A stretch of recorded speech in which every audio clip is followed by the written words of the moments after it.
नमस्कार दोस्तों, स्वागत है आपका हमारे YouTube चैनल जीएस बाय आकाश में। आज के इस वीडियो में हम लोग उत्तर प्रदेश पुलिस एग्जाम के लिए इंपॉर्टेंट प्रश्नों को पढ़ने वाले हैं और ये सारे प्रश्न आपके उत्तर प्रदेश पुलिस एग्जाम के लिए बहुत ही ज्यादा इंपॉर्टेंट होंगे और इन प्रश्नों से संबंधित जितने भी इंपॉर्टेंट प्रश्न बनेंगे आपके उत्तर प्रदेश पुलिस एग्जाम के लिए वो सारे प्रश्न हम लोग पढ़ने वाले हैं। और ये सारे प्रश्न जो है बार बार एग्जामों में पूछे जाते हैं और इन प्रश्नों का पूछे जाने की संभावनाएं बहुत ही ज्यादा है। तो ये सारे प्रश्न आप लोग पढ़ के जाइएगा एग्जाम में, यहां से प्रश्न पूछे जाने की प्रबल संभावना रहेगी। जैसे देखिए, भारत छोड़ो आंदोलन कह रहा है कि भारत छोड़ो आंदोलन में कौन से व्यक्ति शामिल नहीं थे। तो देखिए, ये इंपॉर्टेंट प्रश्न है और ये इस तरह के प्रश्न आपके एग्जाम में पूछे जाएंगे। तो इसका जवाब लिखेंगे अगर आप लोग, तो आपसे पूछेगा कि भारत छोड़ो आंदोलन में कौन से व्यक्ति शामिल नहीं थे, तो इसमें भीमराव अंबेडकर इसका विरोध कर रहे थे। कौन? भीमराव अंबेडकर इसमें शामिल नहीं थे। भारत छोड़ो आंदोलन में भीमराव अंबेडकर शामिल नहीं थे। अब भारत छोड़ो आंदोलन हमारे एग्जाम के लिए बहुत ही ज्यादा इंपॉर्टेंट है, यहां से प्रश्न पूछे जाने की संभावना है क्योंकि ये गांधी जी से जुड़ा है और गांधी जी से संबंधित प्रश्न जरूर एग्जाम में पूछे जाते हैं। अगर आपसे पूछे कि भारत छोड़ो आंदोलन की घोषणा किसने की थी, तो महात्मा गांधी जी ने की थी। किसने? महात्मा गांधी जी ने की थी। ये तो आप लोग जानते ही होंगे कि महात्मा गांधी जी ने भारत छोड़ो आंदोलन चलाया था। अगर आपसे पूछ ले कि यहीं पे अगर आपसे पूछ ले कि भारत छोड़ो आंदोलन ये शुरू कब हुआ था, तो ये शुरू हुआ था 8 अगस्त 1942 को भारत छोड़ो आंदोलन शुरू हुआ था। और अगर आपसे पूछे कि कहां से शुरू हुआ था अब भारत छोड़ो आंदोलन, तो ये बॉम्बे से शुरू हुआ था। कहां से? बॉम्बे से शुरू हुआ था। और इसमें महात्मा गांधी जी ने कौन से नारे लगाए? भारत छोड़ो आंदोलन में महात्मा गांधी जी ने कौन से नारे लगाए? इसमें गांधी जी ने करो या मरो का नारा लगाया। कौन सा नारा? करो या मरो का नारा किसने लगाया? भारत छोड़ो आंदोलन में महात्मा गांधी जी ने लगाया। ठीक। अगर आपसे पूछे कि भारत छोड़ो आंदोलन के समय इस समय भारत में वायसराय कौन थे? भारत छोड़ो आंदोलन के समय भारत में वायसराय कौन थे? तो भारत छोड़ो आंदोलन के समय भारत में वायसराय लिनलिथगो थे। कौन? लिनलिथगो थे। ठीक। ये इतनी बातें आप लोग ध्यान रखेंगे। लिनलिथगो भारत छोड़ो आंदोलन के समय भारत के वायसराय थे। एक और स्वतंत्रता सेनानी यहाँ पे स्वतंत्रता सेनानी है जिनका नाम है, महिला है, अरोड़ा आसफ अली। अरोड़ा आसफ अली का पूछा जाता है, अरोड़ा आसफ अली का संबंध किससे है? किस आंदोलन से? तो आप लोग ये भी जानते हैं कि अरोड़ा आसफ अली का संबंध किससे है, तो भारत छोड़ो आंदोलन से। भारत छोड़ो आंदोलन से अरोड़ा आसफ अली का संबंध है। ठीक। इतनी बातें आप लोग ध्यान रखेंगे। तो एक बार फिर से सारे प्रश्नों का रिवीजन हम लोग साथ में करते चलते हैं। देखिए, भारत छोड़ो आंदोलन में कौन से व्यक्ति शामिल नहीं थे, तो इसका जवाब आप लोग ध्यान रखेंगे कि भीमराव अंबेडकर यहाँ पे भारत छोड़ो आंदोलन में शामिल नहीं थे।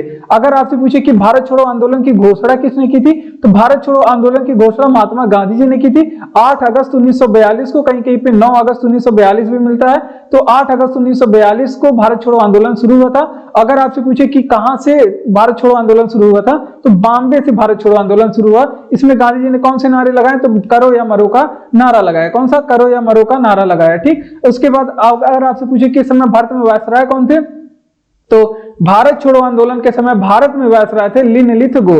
अरोड़ा आसफ अली का संबंध किससे है, तो भारत छोड़ो आंदोलन से। किससे है? अरोड़ा आसफ अली का संबंध भारत छोड़ो आंदोलन से संबंधित है। ठीक। इतनी बातें आप लोग ध्यान रखेंगे।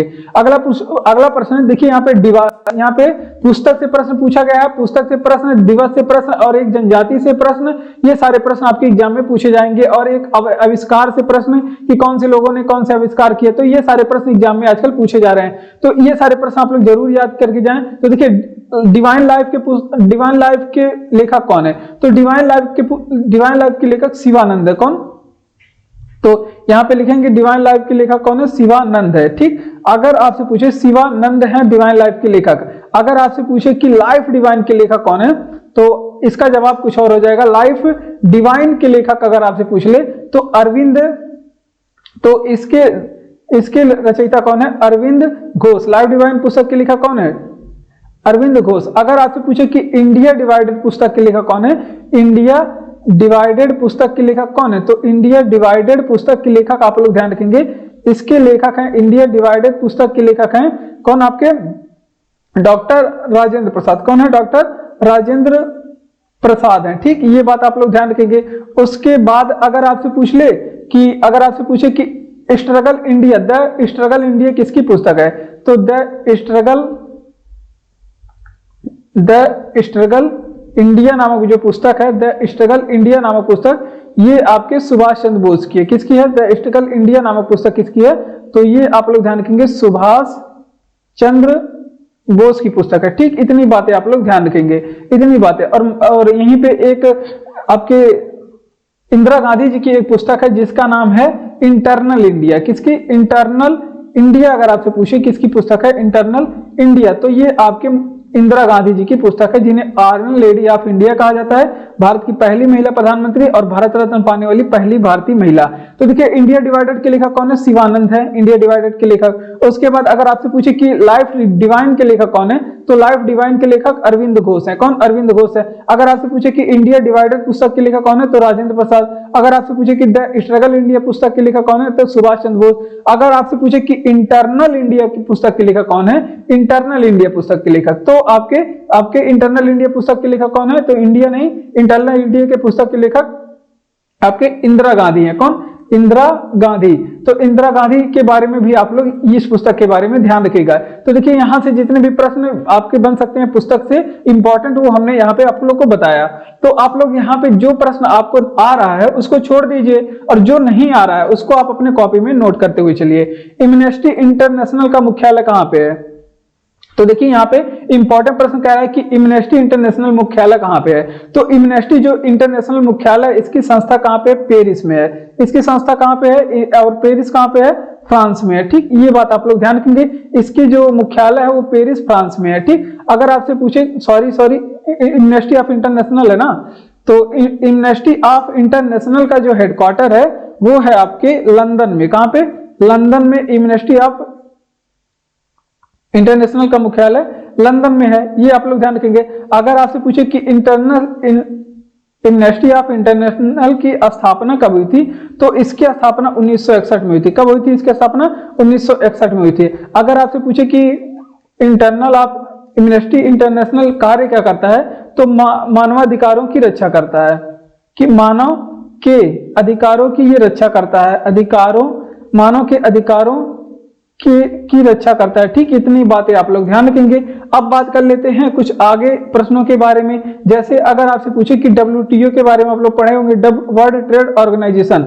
अगर आपसे पूछे कि इसका स्थापना कब हुआ था, तो WTO की जो स्थापना है, इसकी स्थापना हुई थी 1 जनवरी 1995 को। कब? 1 जनवरी 1995 को। अगर आपसे पूछे कि WTO का हेडक्वार्टर कहाँ पे, तब आप लोग बताएंगे क्या? जिनेवा में। कहाँ पे? WTO का हेडक्वार्टर कहाँ पे? जिनेवा में है। इतनी बातें आप लोग ध्यान रखेंगे। अब वहीं पे एक दो चीजें और जो इंपॉर्टेंट है आपके एग्जाम के लिए, तो संयुक्त राष्ट्र का अगर आपसे पूछ ले कि हेडक्वार्टर कहाँ पे स्थित है, संयुक्त राष्ट्र, तो संयुक्त राष्ट्र का हेडक्वार्टर पूछे तो न्यूयॉर्क में स्थित है। कहाँ पे? न्यूयॉर्क। न्यूयॉर्क कहाँ पे है? अमेरिका में।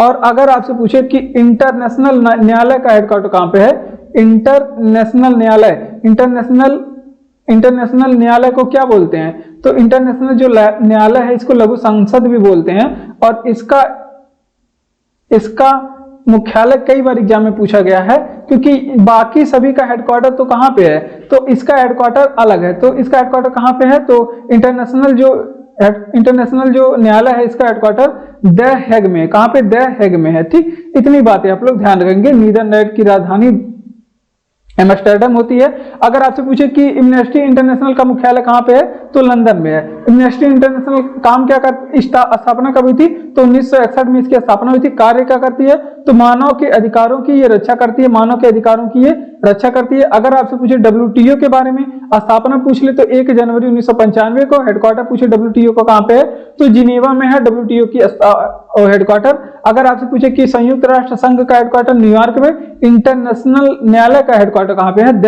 हेग में। तो इतनी बातें आप लोग ध्यान रखेंगे। अगर वीडियो आपको अच्छा लग रहा हो तो वीडियो को लाइक करिए, इसी तरह के और भी वीडियो पाने के लिए, और चैनल को सब्सक्राइब करिए। और PDF चैनल का लिंक जो है डिस्क्रिप्शन में दिया गया है, आप वहां पे जाकर के इसका PDF भी, क्लास का PDF पा सकते हैं। ठीक, बढ़ते हैं अपने अगले प्रश्न की ओर। अगला प्रश्न हमारा कह रहा है कि भारत के स्वतंत्रता संग्राम के समय कांग्रेस पार्टी के अध्यक्ष कौन थे? तो भारत का जब स्वतंत्रता संग्राम चला था तो कांग्रेस पार्टी के अध्यक्ष जेबी कृपलानी थे। कौन थे?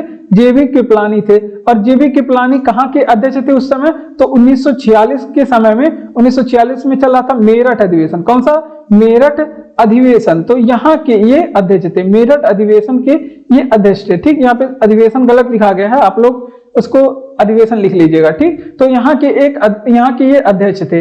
अब भारत के स्वतंत्रता के समय अगर आपसे पूछ ले, कुछ बातें और पूछी जाती है भारत के स्वतंत्रता से लेके कि ब्रिटेन के प्रधानमंत्री कौन थे, और भारत के स्वतंत्रता से कुछ और प्रश्न, जैसे अगर आपसे पूछे कि उस समय भारत के मतलब जब स्वतंत्रता हो रही थी तब ब्रिटेन के राजा कौन थे, उस समय ब्रिटेन के राजा कौन थे? तो जब भारत के स्वतंत्रता के समय ब्रिटेन के राजा थे जॉर्ज सिक्स। कौन थे? जॉर्ज सिक्स थे। अगर आपसे पूछे कि उस समय भारत स्वतंत्रता के समय ब्रिटेन के प्रधानमंत्री कौन थे, तो भारत स्वतंत्रता के समय अगर आपसे पूछे कि ब्रिटेन के प्रधानमंत्री कौन थे, सर क्लीमेंट एटली थे। कौन थे? सर, तो उस समय ब्रिटेन के प्रधानमंत्री कौन थे? सर क्लीमेंट एटली थे। और क्लीमेंट एटली के बारे में एक और प्रश्न पूछा जाता है यहां से कि ये किस पार्टी से थे? तो क्लीमेंट एटली लेबर पार्टी से। किस पार्टी से थे? लेबर पार्टी से थे। तो इतनी बातें आप लोग ध्यान रखेंगे, ये किस पार्टी से संबंधित है? तो ये लेबर पार्टी से संबंधित है। ठीक, अब बात कर लेते हैं, अगर आपसे पूछे कि 1931 का यहाँ पे कराची अधिवेशन की अध्यक्षता किसने की थी? 1931 में कराची जो अधिवेशन था, कराची अधिवेशन, क्योंकि ये एग्जाम में पूछा जाता है, इंपॉर्टेंट है कराची अधिवेशन, तो इसका जवाब आप लोग बताएंगे कमेंट बॉक्स में छाप करके कि कराची अधिवेशन की अध्यक्षता किसने की थी? तो इसके अध्यक्ष थे सरदार वल्लभ भाई पटेल। कराची अधिवेशन की अध्यक्षता किसने की? सरदार वल्लभ भाई पटेल ने की। तो इतनी प्रश्न आप लोग ध्यान रखेंगे भारत के स्वतंत्रता संग्राम से संबंधित। तो अगर आपसे पूछे कि भारत के स्वतंत्रता संग्राम के समय कांग्रेस पार्टी के अध्यक्ष कौन थे? तो जेबी कृपलानी थे इस समय कांग्रेस पार्टी के अध्यक्ष, और 1946 के मेरठ अधिवेशन की ये अध्यक्षता कर रहे थे। कौन से अधिवेशन? 1946 के मेरठ अधिवेशन की अध्यक्षता कर रहे थे।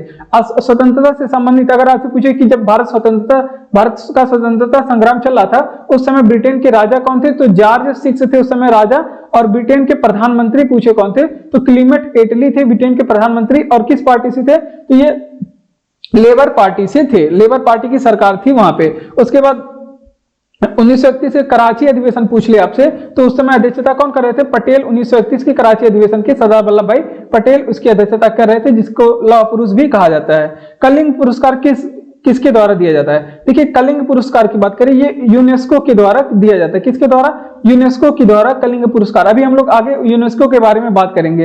अगर आपसे पूछे कि कलिंग पुरस्कार कब से दिया जाता है, तो ये 1954 से दिया जाता है। कब से? 1954 से। कलिंग पुरस्कार देने की जो प्रथा है वो कब से शुरू हुई है? तो कलिंग पुरस्कार जो है 1952 से दी जाती है। ठीक, ये बात आप लोग ध्यान रखेंगे, कब से दी जाती है? 1952 से। अगर आपसे पूछे कि कलिंग पुरस्कार के बारे में यहाँ पे कि किस क्षेत्र में दिया जाता है, तो कलिंग पुरस्कार जो है वो दिया जाता है, कलिंग पुरस्कार देते हैं विज्ञान क्षेत्र में, विज्ञान क्षेत्र में दिया जाता है। अगर आपसे पूछे कि कलिंग पुरस्कार की स्थापना किसने किया था, तो कलिंग पुरस्कार की स्थापना उड़ीसा सरकार ने किया था। किसने? उड़ीसा सरकार के कहने पे यूनेस्को द्वारा ये मनाया जाता है, उड़ीसा सरकार के कहने पे। ठीक, ये बात आप लोग ध्यान रखेंगे। अब बात कर लेते हैं थोड़े और प्रश्नों के बारे में, जैसे अब यूनेस्को के लेते हैं, यहाँ पे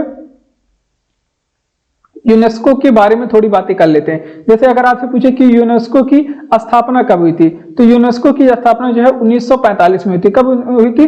1945 में। अगर आपसे पूछे कि यूनेस्को का हेडक्वार्टर कहाँ पे है, तो पेरिस में इसका हेडक्वार्टर। कहाँ पे? पेरिस में इसका हेडक्वार्टर स्थित है। ठीक, ये बात आप लोग ध्यान रखेंगे।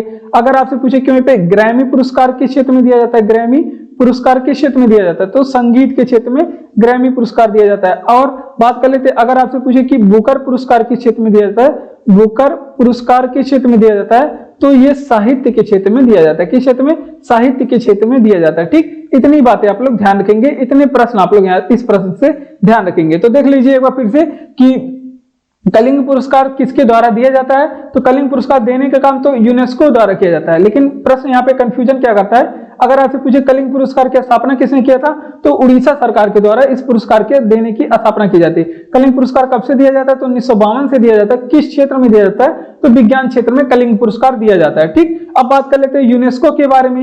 यूनेस्को की स्थापना 16 नवंबर 1945 को हुई थी। 1945 और कब? 16 नवंबर को हुई थी। ठीक, अगर बात कर लेते हैं यहाँ पे यूनेस्को का हेडक्वार्टर कहाँ पे है, तो पेरिस में इसका हेडक्वार्टर है। पेरिस आप लोग जानते हैं, फ्रांस टावर फ्रांस में स्थित है, एफिल टावर वहां पे है। और उसके बाद आप आपसे पूछे कि ग्रैमी पुरस्कार किस क्षेत्र में देते हैं, तो संगीत के क्षेत्र में दिया जाता है ग्रैमी पुरस्कार। अगर आपसे पूछे कि बुकर पुरस्कार किस क्षेत्र में दिया जाता है, तो साहित्य के क्षेत्र में दिया जाता है बुकर पुरस्कार। इतनी बातें आप लोग ध्यान रखेंगे। अगला प्रश्न कह रहा है कि दुधवा राष्ट्रीय उद्यान का विस्तार कहाँ है। तो देखिए आप यूपी स्पेशल से प्रश्न है और यहाँ पे हम लोग नेशनल पार्कों के बारे में हम लोग देखेंगे। तो देखिए अगर आपसे पूछे कि दुधवा राष्ट्रीय उद्यान का विस्तार कहाँ पे है, तो लखीमपुर में। लखीमपुर खीरी एक जिला है, आप लोग जानते होंगे। लखीमपुर खीरी में इसका विस्तार है दुधवा नेशनल पार्क। बहुत ही पुराना प्रश्न है, आप लोग यहाँ पे इसको कई बार बताया गया है। तो दुधवा नेशनल पार्क जो है लखीमपुर खीरी। अगर आपसे पूछे कि भीतरकनिका नेशनल पार्क कहाँ पे स्थित है, भीतरकनिका राष्ट्रीय उद्यान कहाँ पे स्थित है, तो ये भीतरकनिका जो है उड़ीसा में स्थित है। कहाँ पे, उड़ीसा में भीतरकनिका राष्ट्रीय उद्यान स्थित है। और कुछ राष्ट्रीय उद्यानों के बारे में हम लोग देखते हैं। जैसे अगर आपसे पूछ ले कि केबुल लामजाओ नेशनल पार्क कहाँ पे स्थित है, केबुल लामजाओ नेशनल पार्क कहाँ पे स्थित है, तो केबुल लामजाओ नेशनल पार्क जो है, केबुल लामजाओ नेशनल पार्क जो है ये आपके कहाँ पे है, केबुल लामजाओ नेशनल पार्क। तो केबुल लामजाओ नेशनल पार्क ये मणिपुर में है। कहाँ पे, मणिपुर में स्थित है। उसके अलावा अगर आपसे पूछ ले कि दाचिंगम नेशनल पार्क, यहाँ पे जरूर आप लोग कुछ नेशनल पार्कों के बारे में ध्यान रखेंगे। दाचिंगम नेशनल पार्क कहाँ पे स्थित है, तो दाचिंगम नेशनल पार्क जो है ये आपके जम्मू कश्मीर में स्थित है। कहाँ पे, जम्मू कश्मीर में स्थित है दाचिंगम नेशनल पार्क, जम्मू कश्मीर में। अगर आपसे पूछ ले कि वहीं पे, अगर आपसे पूछ ले कि वहीं पे दो प्रश्न, अगर आपसे पूछे कि नामदफा नेशनल पार्क कहाँ पे स्थित है, नामदफा एवं Nameri national park, moulding national park कहाँ पे स्थित है, तो ये आप लोग बताएंगे Namdapha and moulding national park कहाँ पे स्थित है। तो नामदफा और मोलिंग नेशनल पार्क दोनों ही अरुणाचल प्रदेश में स्थित है। कहाँ पे, अरुणाचल प्रदेश में स्थित है। ठीक, इतनी बातें आप लोग ध्यान रखेंगे। एक बार फिर से रिवीजन करेंगे सारे प्रश्नों का। देखिए दुधवा राष्ट्रीय उद्यान कहाँ स्थित है, तो लखीमपुर खीरी में स्थित है। दुधवा राष्ट्रीय उद्यान लखीमपुर खीरी में स्थित है। ठीक, अगर आपसे पूछे कि भीतरकनिका नेशनल पार्क कहाँ पे स्थित है, तो आप लोग बताएंगे उड़ीसा में स्थित है। और केबुल लामजाओ नेशनल पार्क पूछे तो मणिपुर में स्थित है।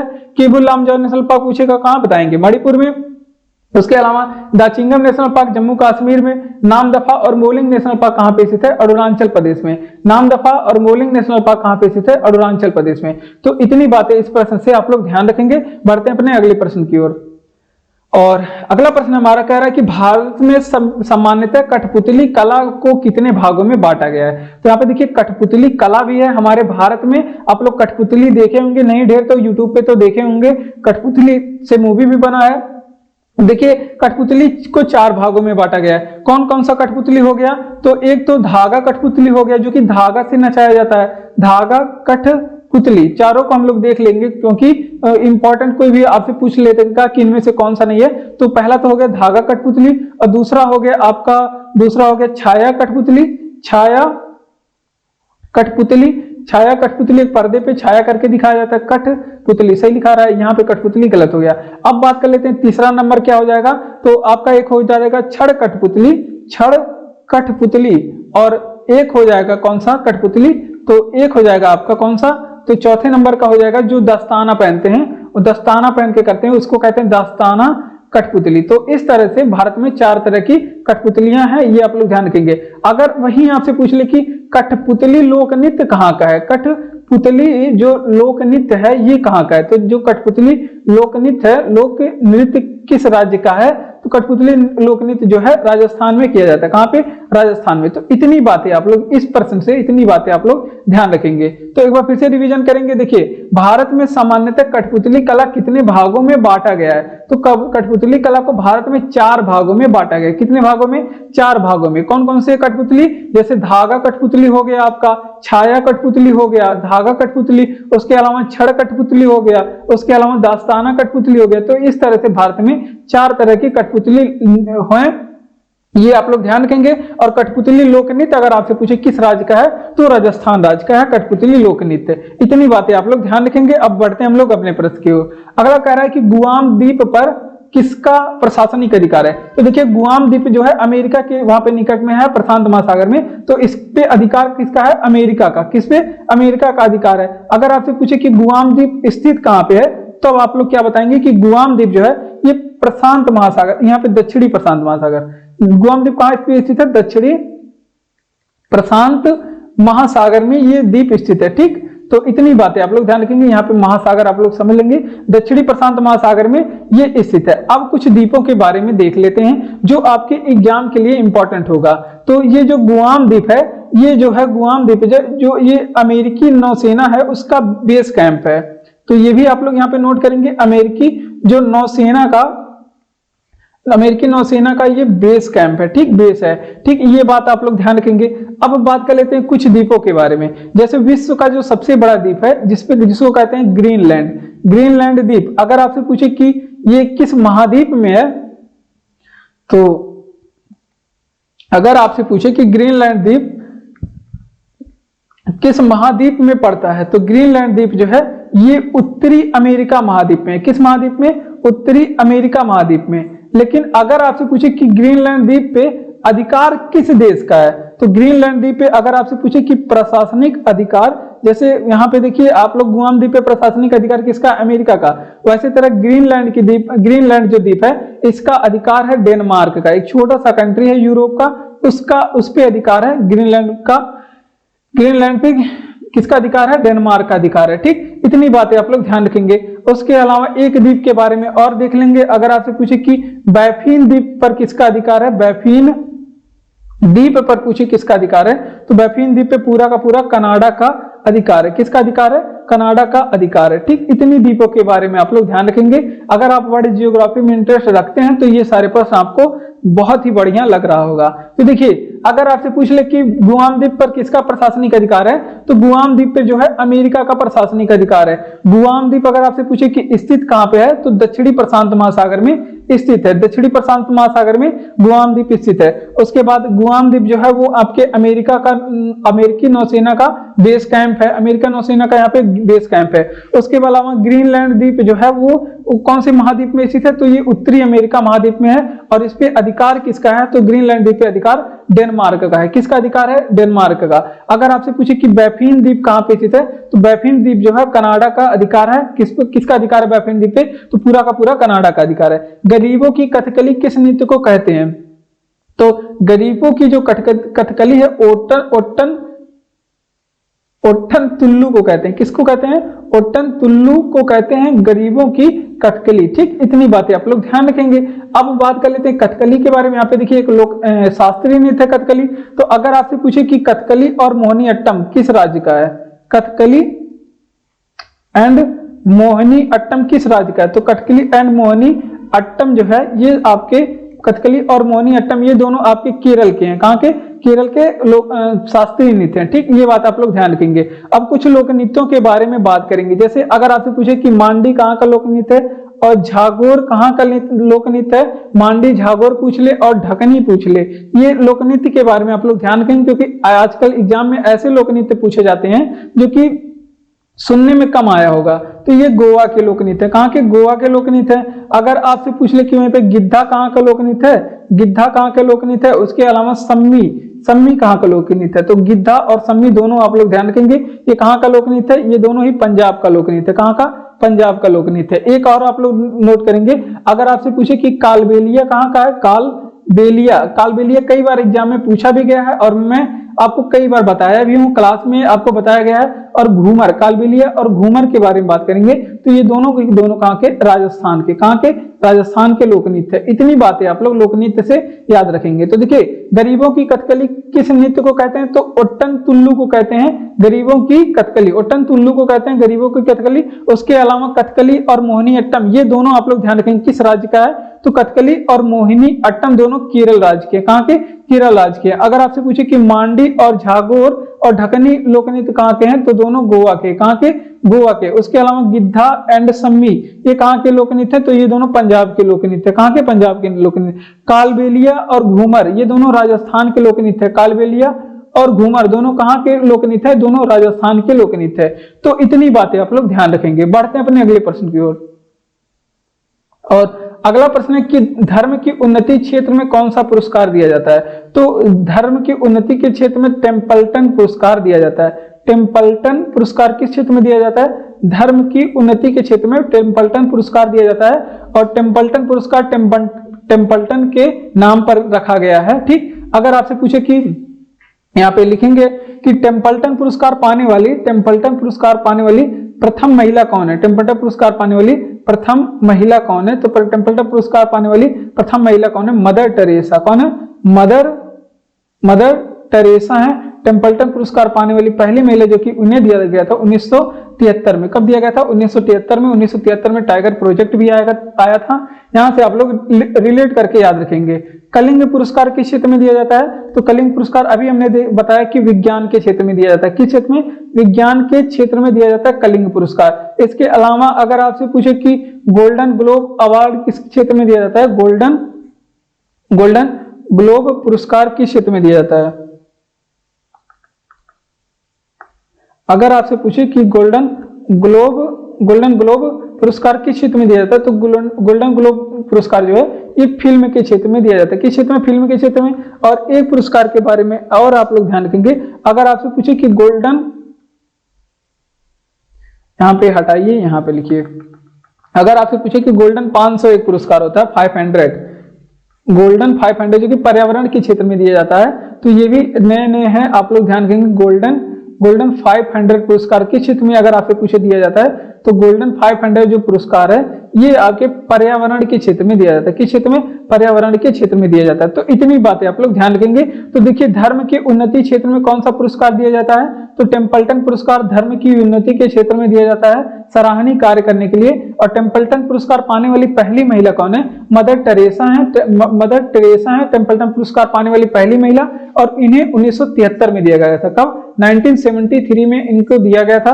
अगर आपसे पूछे कि कलिंग पुरस्कार किस क्षेत्र में दिया जाता है, अभी हमने बताया कि इसको विज्ञान के क्षेत्र में दिया जाता है। और किसके द्वारा दिया जाता है अगर पूछे, तो इसे यूनेस्को के द्वारा दिया जाता है। अगर आपसे पूछे कि गोल्डन ग्लोब पुरस्कार किस क्षेत्र में दिया जाता है, तो गोल्डन जो है ग्लोब पुरस्कार फिल्म क्षेत्र में दिया जाता है। अगर आपसे पूछे कि गोल्डन 500 पुरस्कार किस क्षेत्र में दिया जाता है, तो आप लोग क्या बताएंगे कि पर्यावरण क्षेत्र में दिया जाता है। किस क्षेत्र में, पर्यावरण के क्षेत्र में दिया जाता है। इतनी बातें आप लोग ध्यान रखेंगे। अब बात करते हैं प्रोटीन की कमी से कौन सी बीमारी होती है। तो देखिए, प्रोटीन की कमी से जो बीमारी होती है, और ये पूछा भी जाता है और ये प्रश्न प्रैक्टिस सेटों में भी मिलता है, इसकी कमी से कौन सा रोग होता है, तो क्वाशीयोरकर नामक रोग होता है। क्वाशीयोरकर नामक रोग होता है प्रोटीन की कमी से। क्वाशीयोरकर व एक और रोग इसके कमी से होता है, जिसे क्या बोलते हैं, मेरामम्स। क्या बोलते हैं, मेरास्मस बोलते हैं। ठीक, इतनी बातें आप लोग ध्यान रखेंगे। प्रोटीन की कमी से ये दोनों रोग होते हैं। प्रोटीन की कमी से क्वाशीयोरकर भी रोग होता है और मेरास्मस भी यहाँ पे रोग होता है। ठीक, ये दोनों रोग होते हैं प्रोटीन की कमी से। अब कुछ रोगों के बारे में देख लेते हैं। जैसे अगर आपसे पूछे कि अगर शरीर में आयोडीन की कमी है तब कौन सा रोग होगा। अगर शरीर में आयोडीन की कमी से कौन सा रोग होता है, तो आयोडीन की कमी से हमेशा आप लोग ध्यान रखेंगे घेघा नामक रोग होता है, जिसे ग्वाइटर या फिर गलगंट भी बोलते हैं। अगर आपसे पूछे कि हीमोग्लोबिन की कमी से कौन सा रोग होता है, हीमोग्लोबिन की कमी से कौन सा रोग होता है, तो हीमोग्लोबिन की जब शरीर में कमी हो जाएगी तो कौन सा रोग होगा, तो इसकी वजह से एनीमिया नामक रोग होगा।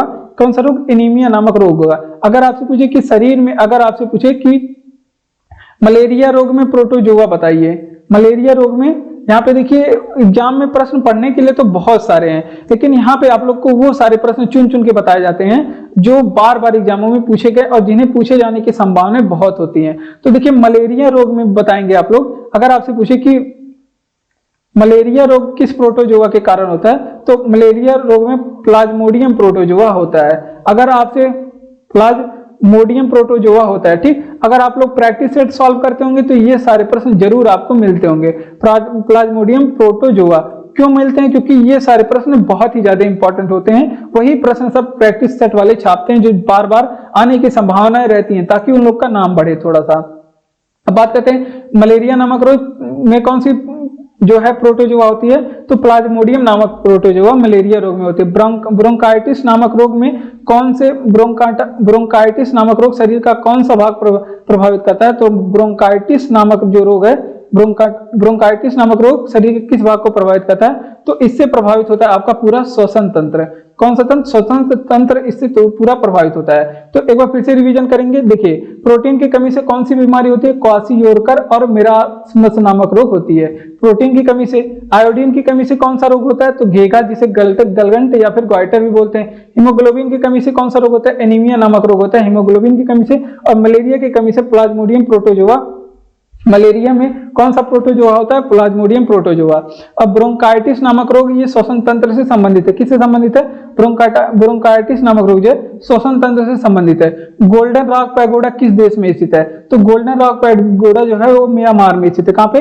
म्यांमार में स्थित है। अगर आपसे पूछे कि म्यांमार की राजधानी बताइए, क्योंकि एग्जामों में राजधानी वगैरह से प्रश्न, राजधानी मुद्रा से प्रश्न पूछे जाएंगे। अगर आपसे पूछे कि म्यांमार की राजधानी क्या है, तो नेपिडा है म्यांमार की राजधानी। क्या है? म्यांमार की राजधानी नेपिडा। अगर आपसे पूछे कि म्यांमार की मुद्रा क्या है, तो म्यांमार की मुद्रा आप लोग याद रखेंगे क्यात है। क्या है? क्यात है। अगर आपसे पूछ ले कि म्यांमार का पुराना नाम क्या है, अगर आपसे पूछे कि म्यांमार का पुराना नाम क्या है, तो म्यांमार का पुराना नाम वर्मा है। क्या है? वर्मा।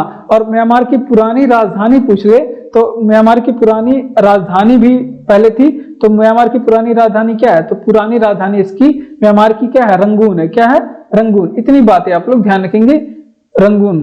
ठीक, अब बात कर लेते हैं म्यांमार के बारे में ज्योग्राफी से कुछ प्रश्न। जैसे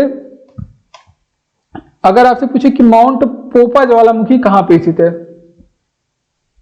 माउंट पोपा ज्वालामुखी कहां पे स्थित है, तो वो भी म्यांमार में स्थित है। अगर आपसे पूछे कि अराकान योमा पर्वत कहां पे स्थित है, अराकान योमा पर्वत कहां पे स्थित है, तो अराकान योमा पर्वत जो है वो भी आपके म्यांमार में स्थित है। इसके अलावा एक और पॉइंट आप लोग ध्यान रखेंगे, अगर आपसे पूछे कि म्यांमार की प्रमुख नदी कौन सी है, म्यांमार की प्रमुख नदी कौन सी है, तो इरावदी नदी है म्यांमार की प्रमुख नदी। कौन सी नदी? इरावदी नदी है म्यांमार की प्रमुख नदी, इरावदी नदी है। ठीक, इतनी बातें आप लोग ध्यान रखेंगे, इतनी बातें आप लोग ध्यान रखेंगे। तो एक बार फिर से रिवीजन करेंगे। देखिए, गोल्डन रॉक पैगोडा किस देश में स्थित है, तो म्यांमार में स्थित है। गोल्डन रॉक पैगोडा कहां पे? म्यांमार में स्थित है। अगर आपसे पूछे कि म्यांमार के बारे में, तो म्यांमार की राजधानी पूछे तो नेपिडा है म्यांमार की राजधानी। अगर आपसे पूछे कि म्यांमार की मुद्रा क्या है, क्यात है। अगर आपसे पूछे कि म्यांमार का पुराना नाम क्या है, वर्मा है। और म्यांमार की पुरानी राजधानी पूछे तो रंगून है म्यांमार की पुरानी राजधानी। माउंट पोपा ज्वालामुखी कहां पे है? म्यांमार में है। अगर आपसे पूछे कि अराकान योमा पर्वत कहां पे स्थित है, तो अराकान योमा पर्वत जो कि अमेरिका का श्रेणी है, तो वो भी म्यांमार में स्थित है। अगर आपसे पूछे कि प्रमुख नदी कौन सी म्यांमार की, तो इरावदी नदी है म्यांमार की प्रमुख नदी। बढ़ते हैं अपने अगले प्रश्न की ओर। और अगला प्रश्न है कि वंदे भारत एक्सप्रेस ट्रेन चलाने वाली पहली महिला लोको पायलट कौन है, तो वंदे भारत जो ट्रेन है उसको चलाने वाली पहली महिला लोको पायलट का नाम क्या है? सुरेखा यादव नाम है। क्या है? सुरेखा यादव वंदे भारत ट्रेन चलाने वाली पहली महिला लोको पायलट है। ठीक, इतनी बात आप लोग ध्यान रखेंगे। अब बात कर लेते हैं यहाँ पे कुछ प्रश्नों के बारे में। जैसे अगर आपसे पूछे कि पहली भारत वंदे ट्रेन, तो ये तो भारत वंदे ट्रेन चलाने वाली पहली महिला है। ठीक, तो कौन, क्या नाम है उनका? सुरेखा यादव। अगर आपसे पूछे कि पहली भारत वंदे ट्रेन कहां चली थी, पहली वंदे भारत ट्रेन कहां तक चली, कहां से कहां तक चली थी, तो पहली वंदे भारत जो ट्रेन थी उसका शुरुआत कहां से कहां तक किया गया था, तो पहली जो वंदे भारत ट्रेन थी उसको चलाया गया था कहां से कहां तक, आपका दिल्ली से लेके प्रयागराज तक। कहां से? दिल्ली से प्रयागराज तक। लेकिन प्रश्न ये नहीं है दिल्ली से प्रयागराज तक चलाया गया था। लेकिन अगर आपसे पूछ ले कि दक्षिण भारत में जो पहली वंदे भारत ट्रेन चली थी वो दक्षिण भारत में और कहां से कहां तक चली थी, तो दक्षिण भारत में जो पहली वंदे भारत ट्रेन चली थी वो मैसूर से लेकर चेन्नई तक चली थी। कहां से? मैसूर से चेन्नई तक चली थी। ये बात आप लोग ध्यान रखेंगे, चेन्नई तक चली थी। ठीक, ये बात आप लोग ध्यान रखेंगे। पहली भारत वंदे ट्रेन जो चली थी वो आपके कहां तक चली थी? दिल्ली से लेकर के वाराणसी तक चली थी। कहां से? दिल्ली से, पहली भारत वंदे ट्रेन दिल्ली से लेकर वाराणसी तक चली थी, और जो दूसरी भारत वंदे ट्रेन है वो चली थी आपकी मैसूर से लेकर के चेन्नई तक। तो ये बातें आप लोग, इतनी बातें आप लोग ध्यान रखेंगे। अब बात कर लेते हैं, जैसे अगर आपसे पूछे कि भावनाकांत और अवनी चतुर्वेदी कौन है, भावनाकांत एंड अवनी चतुर्वेदी का संबंध किसे, तो भावनाकांत और अवनी चतुर्वेदी के बारे में भी आप लोग ध्यान रखेंगे कि ये लोग कौन है? पहली भारतीय महिला फाइटर पायलट है। ठीक, तो ये भी आप लोग ध्यान रखेंगे, पहली महिला फाइटर पायलट, ऐसे लिखिए, पहली महिला फाइटर पायलट। ठीक, ये बातें आप लोग, इतनी बातें आप लोग इस प्रश्न से याद रखेंगे। तो एक बार फिर से रिवीजन करेंगे कि वंदे भारत एक्सप्रेस ट्रेन की पहली महिला लोको पायलट कौन है, तो सुरेखा यादव हैं, इनकी इसकी पहली महिला लोको पायलट। अगर आपसे पूछे कि पहली बार वंदे भारत ट्रेन कहां से कहां तक चली थी, तो दिल्ली से वाराणसी तक चली थी। अगर दक्षिण भारत में पूछ ले कि पहली भारत वंदे ट्रेन कहां से कहां तक चली थी, तो मैसूर से चेन्नई तक चली थी। अगर आपसे पूछे कि भावना कांत का संबंध और अवनी चतुर्वेदी का संबंध किससे है, तो ये पहली महिला मतलब फाइटर पायलट है। कौन है? पहली महिला फाइटर पायलट है। तो भावना कांत और अवनी चतुर्वेदी, इन दोनों का नाम भी आप लोग ध्यान रखेंगे। भारत का पहला गांव कौन सा है? तो भारत का पहला गांव माड़ा है। कौन सा है? माड़ा। और भारत का पहले इसे आखिरी गांव कहा जाता था, लेकिन अब इसे भारत का पहला गांव कहा जाता है माड़ा। अब अगर आपसे पूछे कि माड़ा स्थित कहां पे है, माड़ा की स्थिति अगर आपसे पूछे कि ये स्थित कहां पे है, तो इसके बारे में ही आप लोग ध्यान रखेंगे। अगर आपसे पूछे कि माड़ा आखिर में स्थित कहां पे है, तो ये चमोली जिला में स्थित है। और चमोली जिला फेमस है क्योंकि यहाँ पे भूकंप वगैरह भी आते होंगे, आप लोग न्यूज में भी देखते होंगे। तो ये उत्तराखंड में स्थित है। कहां पे? उत्तराखंड में चमोली जिला, माड़ा वहां पे स्थित है। पहले इसे भारत का आखिरी गांव कहा जाता था, लेकिन अब इसे क्या कहा जाता है? भारत का पहला गांव कहा जाता है। क्या कहा जाता है? भारत का पहला गांव कहा जाता है। अब बात कर लेते हैं उत्तराखंड के बारे में, कुछ इंपॉर्टेंट प्रश्न, क्योंकि ये हमारा पड़ोसी राज्य है और यहां से प्रश्न पूछे जाने की संभावना है। अगर आपसे पूछे कि उत्तराखंड की राजधानी क्या है, उत्तराखंड की राजधानी क्या है, तो उत्तराखंड की राजधानी सब लोग जानते हैं देहरादून है। क्या है राजधानी? देहरादून है। लेकिन आपसे पूछ ले कि वहां पे कि उत्तराखंड की ग्रीष्मकालीन राजधानी क्या है, ग्रीष्मकालीन राजधानी क्या है, तो आप लोग क्या बताएंगे कि उत्तराखंड का ग्रीष्मकालीन राजधानी है कौन सा है? गैरसैंण है। कौन सा है? गैरसैंण है उत्तराखंड की ग्रीष्मकालीन राजधानी है। अब बात कर लेते हैं कुछ और। देखिए, अगर आपसे पूछ ले कि उत्तराखंड के बारे में, चमोली जिला उत्तराखंड और फिर राजधानी देहरादून हो गया। अगर आपसे पूछ ले कि उत्तराखंड का गठन कब हुआ था, उत्तराखंड का गठन कब हुआ था, तो ये भी एग्जाम में पूछा जाता है। 9 नवंबर सन 2000 को उत्तराखंड का गठन हुआ था। अब बात कर लेते हैं, अगर आपसे पूछे कि वन अनुसंधान संस्थान कहां पे, भारतीय वन अनुसंधान संस्थान कहां पे स्थित है, तो भारतीय वन अनुसंधान संस्थान जो है वो उत्तराखंड में स्थित है। कहां पे? उत्तराखंड में स्थित है। ठीक, इतनी बातें आप लोग ध्यान रखेंगे उत्तराखंड में। तो एक बार फिर से रिवीजन करेंगे कि भारत का पहला गांव कौन सा है, तो माड़ा गांव है, भारत का पहला गांव है। अगर आपसे पूछे कि मांडा स्थित कहां पे है, तो ये चमोली जिला उत्तराखंड में स्थित है। कहां पे? चमोली जिला उत्तराखंड में स्थित है। अगर आपसे पूछे उत्तराखंड के बारे में, तो आप लोग बताएंगे कि इसकी राजधानी कहां पे है, तो उत्तराखंड की राजधानी कहां है? देहरादून है। अगर आपसे पूछे कि उत्तराखंड की ग्रीष्मकालीन राजधानी क्या है, तो गैरसैंण है उत्तराखंड की ग्रीष्मकालीन राजधानी। अगर आपसे पूछे कि उत्तराखंड का गठन कब हुआ था, तो 9 नवंबर सन 2000 को उत्तराखंड का गठन हुआ था। अगर आपसे पूछे कि वन अनुसंधान संस्थान कहां पे स्थित है, तो ये भी उत्तराखंड में स्थित है। कहां पे? तो राष्ट्रीय वन अनुसंधान संस्थान उत्तराखंड में स्थित है। अणुओं में उपस्थित परमाणुओं की संख्या क्या कहलाती है, तो देखिए यहाँ पे केमिस्ट्री से प्रश्न इंपॉर्टेंट है कि अणुओं में स्थित परमाणुओं की संख्या क्या कहलाती है, तो इससे कहते हैं परमाणुकता। क्या कहते हैं? परमाणुकता कहते हैं। ठीक, इतनी बातें आप लोग ध्यान रखेंगे। इसे क्या बोलते हैं? परमाणुकता बोलते हैं। अब बात कर लेते हैं परमाणुओं के बारे में। जैसे अगर आपसे पूछे कि एक मोल में कितने अणु होते हैं, क्योंकि ये भी इंपॉर्टेंट प्रश्न है आपके एग्जाम के लिए। एक मोल में अगर अणु या परमाणुओं की संख्या पूछ ले, तो ये होती है 6.022 गुणे 10⁻23। कितनी होती है? 6.022 गुणे 10⁻23 परमाणु या फिर अणु, कुछ भी बता सकते हैं आप लोग, परमाणु या अणु। ठीक, बात कर लेते हैं। अगर आपसे पूछ ले कि 1.022 10⁻23 को क्या कहा जाता है, इसे एवोगाद्रो संख्या बोलते हैं। क्या बोलते हैं?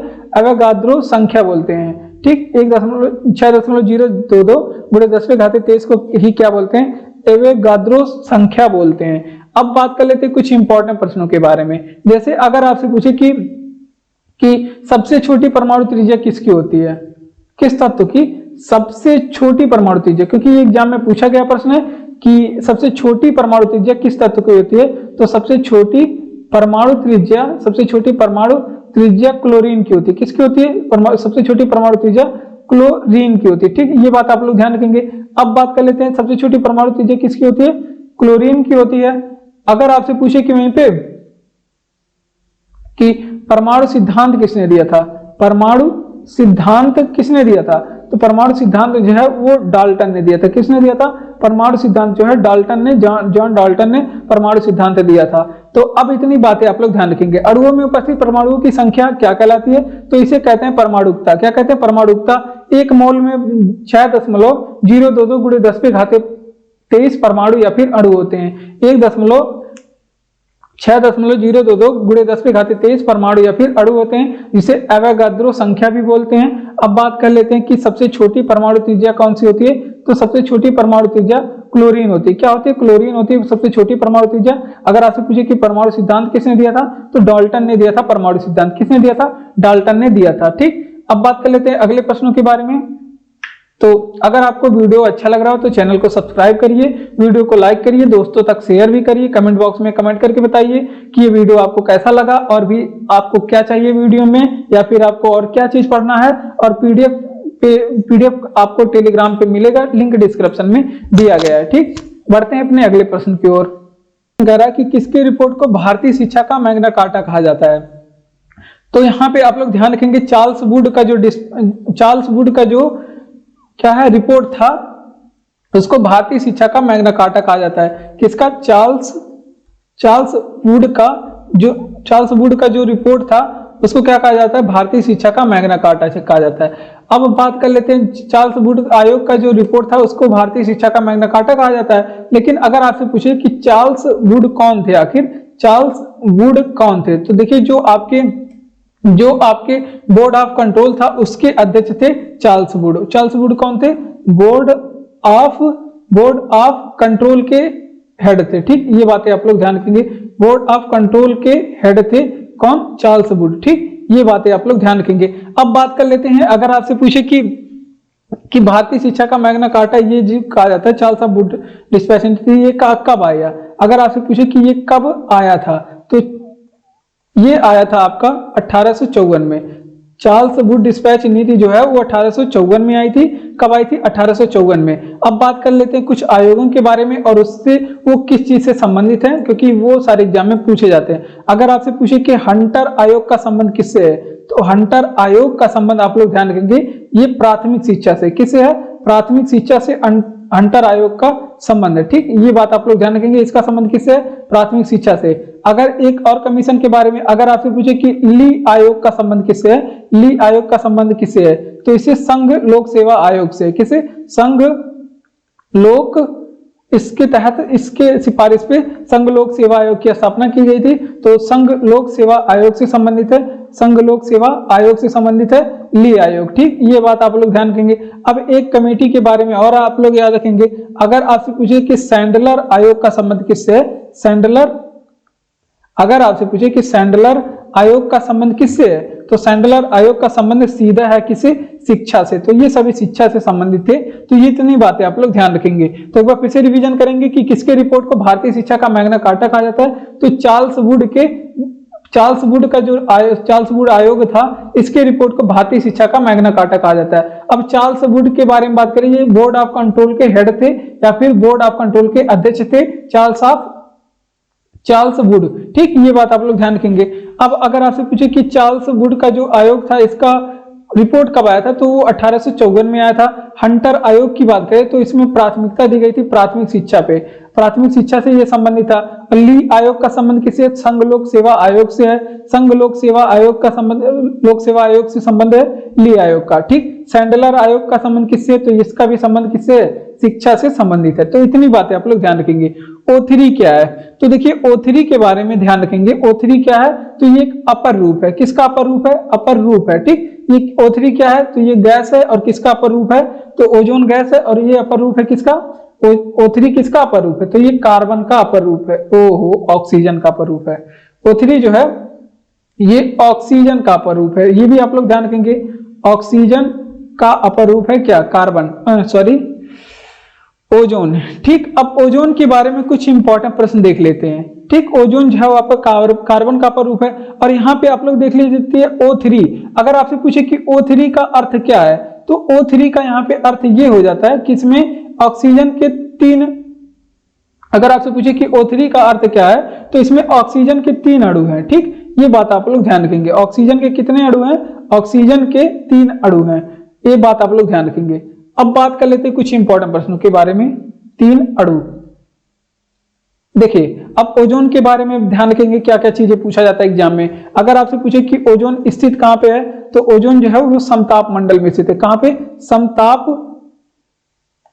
अगर आपसे पूछे कि ओजोन कहाँ पे स्थित है, तो समताप मंडल में ओजोन स्थित है। ठीक, ये बात आप लोग ध्यान रखेंगे। अगर आपसे पूछे कि ओजोन के जो सांद्रता का है, ओजोन की जो सांद्रता है उसकी माप किसमें की जाती है, ओजोन की सांद्रता की माप किसमें की जाती है, तो ओजोन की सांद्रता का माप डॉप्सन में किया जाता है। किसमें किया जाता है? ओजोन की सांद्रता का माप डॉप्सन में किया जाता है। और ओजोन का कार्य क्या है, तो पराबैंगनी किरण से हमारी रक्षा करना इसका कार्य है। पराबैंगनी किरण को रोकना और उससे हमारी स्किन की रक्षा करना, ये इसका काम है। पराबैंगनी किरण, ये अल्ट्रावायलेट तरंगे होती हैं, इंफ्रारेड तरंगे होती है, पराबैंगनी किरण जो होती है, तो ये आप लोग ध्यान रखना कि इसको रोकना इसका काम होता है। एक बार फिर से रिवीजन करेंगे कि ओजोन का अर्थ क्या है। ओजोन क्या है, तो ये अपर रूप है। और किसका अपर रूप है, तो ये ऑक्सीजन का अपर रूप है। ओजोन किसका अपर रूप है? O3 ऑक्सीजन का अपर रूप है। अब बात कर लेते हैं O3, ओजोन में O3 का अर्थ क्या है, यानी कि ऑक्सीजन के इसमें 3 अणु हैं। कितने अणु हैं ऑक्सीजन के? देखिए यहाँ पे O3 का मतलब क्या है, O3 O का होल थ्राइस है, तो इसका मतलब क्या है, इसमें ऑक्सीजन के 3 अणु है। अगर आपसे पूछे कि ओजोन स्थित कहाँ पे, ओजोन गैस जो है वो स्थित कहाँ पे, तो समताप मंडल में। ओजोन परत कहाँ पे स्थित? समताप मंडल में। अगर आपसे पूछे कि ओजोन की सांद्रता की माप किसमें की जाती है, तो ओजोन की सांद्रता का माप डॉप्सन में, इसका यूनिट है डॉप्सन। जैसे पेट्रोल का माप ऑक्टेन मीटर में, ऑक्टेन नंबर में करते हैं, उसी तरह से ओजोन का माप डॉप्सन में करते हैं। ओजोन का कार्य क्या होता है? पराबैंगनी किरण को रोकना, वो पृथ्वी पे ना आने देना, जिससे हमारी स्किन का रक्षा हो सके, जिससे हम लोग भयंकर बीमारी से बच सके, स्किन कैंसर वगैरह से। अगला प्रश्न कि केंद्रीय विधानसभा का प्रथम भारतीय अध्यक्ष थे, तो जो केंद्रीय, अब यहाँ पे देखिए एक टर्म आया है जो है केंद्रीय विधानसभा। तो आप लोग विधानसभा का नाम सुने होंगे जो कि राज्यों में होता है, लेकिन यहाँ पे एक टर्म आया पॉलिटी से, ये महत्वपूर्ण प्रश्न है। कह रहा है कि केंद्रीय विधानसभा का प्रथम भारतीय अध्यक्ष कौन थे, तो इसके प्रथम भारतीय अध्यक्ष थे विट्ठल भाई। कौन थे? विट्ठल भाई पटेल। विट्ठल भाई पटेल थे। ठीक, ये बात आप लोग ध्यान रखेंगे। अब बात करते हैं केंद्रीय विधानसभा के बारे में, क्योंकि यहां से प्रश्न आप लोग ये थोड़ा पहली बार सुने होंगे मुझे लगता है जहां तक। तो देखिए केंद्रीय विधानसभा को और किस नाम से जाना जाता है, तो ये ब्रिटिश शासन के दौरान था केंद्रीय विधानसभा, जिसे जो वर्तमान समय में जैसे अपना लोकसभा है, उस समय पहले केंद्रीय विधानसभा हुआ करता था। ठीक, लोकसभा की जगह पे केंद्रीय विधानसभा हुआ करता था, जिसे क्या कहा जाता था, जिसे क्या इंडियन लेजिस्लेटिव काउंसिल कहा जाता है। इंडियन लेजिस्लेटिव काउंसिल कहा जाता था। इंडियन लेजिस्लेटिव असेंबली काउंसिल नहीं, इसको इंडियन लेजिस्लेटिव असेंबली कहा जाता था। ठीक, ये बात आप लोग ध्यान रखेंगे, इंडियन लेजिस्लेटिव असेंबली कहा जाता था। और भी इसे एक और नाम से कहा जाता, इसे इंपीरियल लेजिस्लेटिव असेंबली भी कहा जाता था। क्या कहा जाता था? इसे इंपीरियल, यहां पे आप लोग नोट करेंगे क्या कहा जाता था, इंपीरियल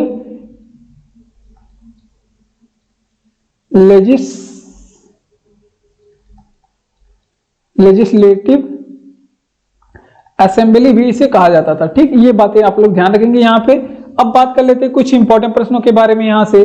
तो इसके अध्यक्ष कौन थे, तो विट्ठल भाई पटेल इसके पहले अध्यक्ष थे। ठीक, विट्ठल भाई पटेल इसके पहले अध्यक्ष थे। अब बात कर लेते हैं जो आपकी केंद्रीय विधानसभा थी, जो आपकी केंद्रीय विधानसभा थी, इसकी स्थापना किस अधिनियम के तहत की गई थी, तो जो इसकी स्थापना जो है वो की गई थी आपका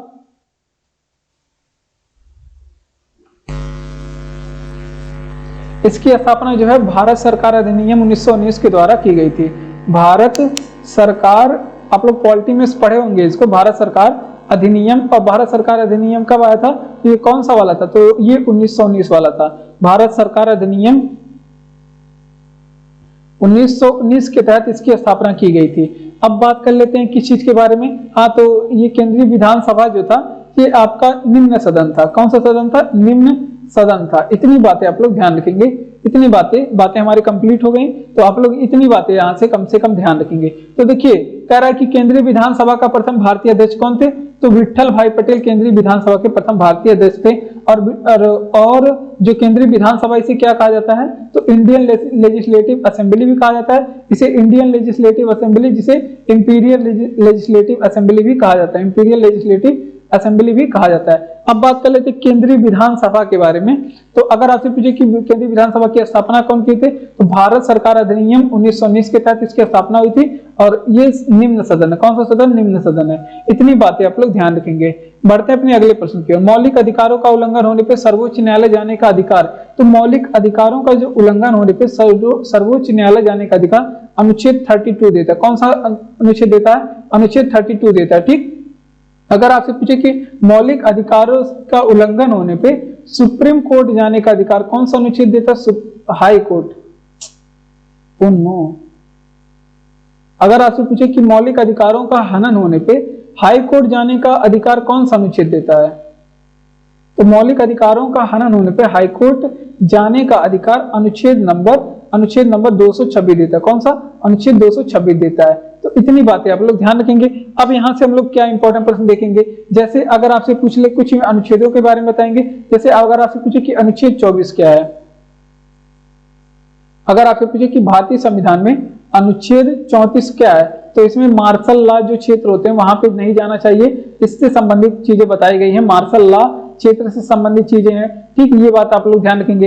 अब बात कर लेते हैं कि अगर आपसे पूछे कि मौलिक अधिकारों के बारे में, मौलिक अधिकारों के बारे में बताइए। तो मौलिक अधिकारों के बारे में आप लोग को क्या बताना है। अगर आपसे पूछे कि मौलिक अधिकार किस भाग में है, तो आप लोग बताएंगे 3 में। अगर आपसे पूछे कि मौलिक अधिकार लिया कहां से गया है, तो आप लोग क्या बताएंगे, अमेरिका से लिया गया। कहां से, अमेरिका के संविधान से लिया गया। अगर आपसे पूछे कि मौलिक अधिकार में अनुच्छेद कितने होते हैं, तो अनुच्छेद 36 से 51 ये मौलिक अधिकार होते हैं। तो इतनी बातें आप लोग ध्यान रखेंगे।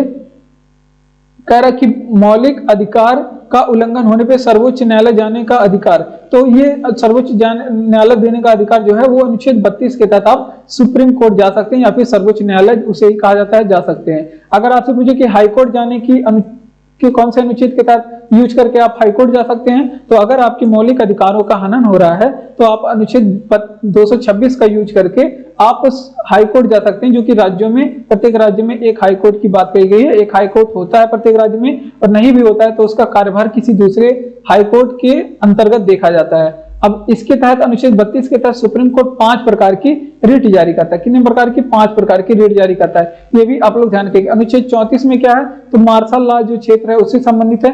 मौलिक अधिकारों के बारे में कुछ चीजें देखेंगे। जैसे अगर आपसे पूछे कि मौलिक अधिकार किस भाग में है, तो भाग 3 में। अगर आपसे पूछे कि मौलिक अधिकार लिया कहां से गया, तो अमेरिका से लिया गया। अगर आपसे पूछे कि मौलिक अधिकार का अनुच्छेद क्या है, तो 36 से 51 है मौलिक अधिकार का अनुच्छेद। अगला प्रश्न है कि पीसा की झुकी हुई मीनार कहां पे स्थित है। तो पीसा के झुकी हुई मीनार के बारे में पूछा है। तो पीसा की झुकी हुई मीनार जो है, आप लोग ध्यान रखेंगे, ये स्थित कहां पे, इटली में स्थित है पीसा की झुकी हुई मीनार। अब पीसा के झुकी हुई मीनार की विशेषता के बारे में हम लोग देख लेते हैं। और पीसा की जो झुकी हुई मीनार है, अगर आपसे पूछे कि इसे क्या कहा जाता है, तो इसे कहा जाता है लीनिंग टावर ऑफ पीसा।